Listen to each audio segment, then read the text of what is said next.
Picture this. The year is 2023. Our civilization has just overcome a pandemic, hyperinflation, and being at the brink of a nuclear war that could have destroyed all of humanity. Just when you think that it couldn't get any worse, vampires are discovered and they are inhabiting every major city of our planet. At first there are only a few, but soon enough there are millions, and these blood-sucking demons are turning more and more of our friends and relatives into vampires each and every night. Humanity, my friends, is on the brink of a full-blown vampire uprising, and nobody knows what to do.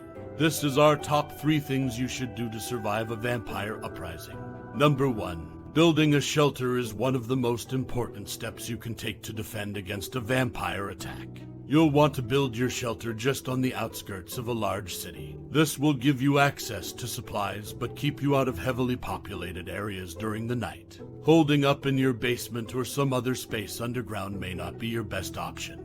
These spaces block sunlight, which would kill a vampire upon contact. You would be better served by a location with lots of natural light. This would limit the time frame that a vampire could sustain an attack against you. Number 2. The first thing you need to do is make sure it's actually a vampire. There are other things that can cause pale skin and fangs, so you should be careful when making this determination.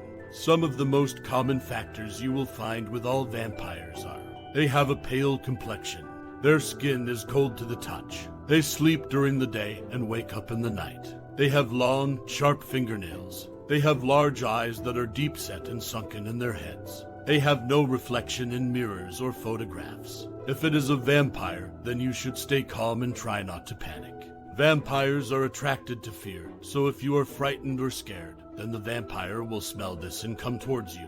The next step is to remember that vampires cannot enter your home unless invited by someone who lives there. It is very important that all members of your family know not to invite anyone in after dark. A hungry vampire is cunning and will resort to any number of tricks to try and gain access to your home.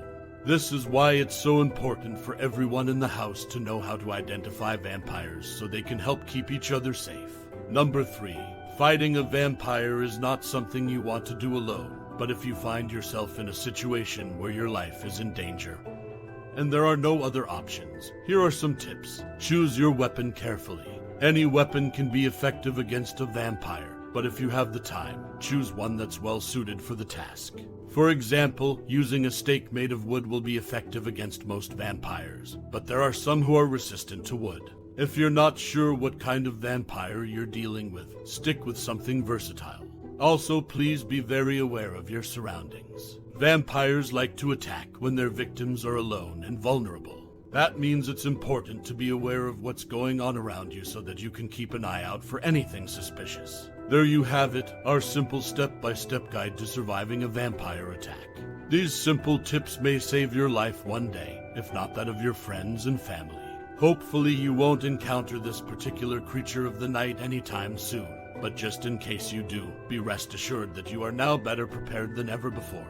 Now go forth and protect your loved ones from the horrors in your own backyard. Have you or anyone you have known ever experienced anything paranormal? Let us know all about it in the comments below. Also be sure to like, comment, and subscribe to our channel.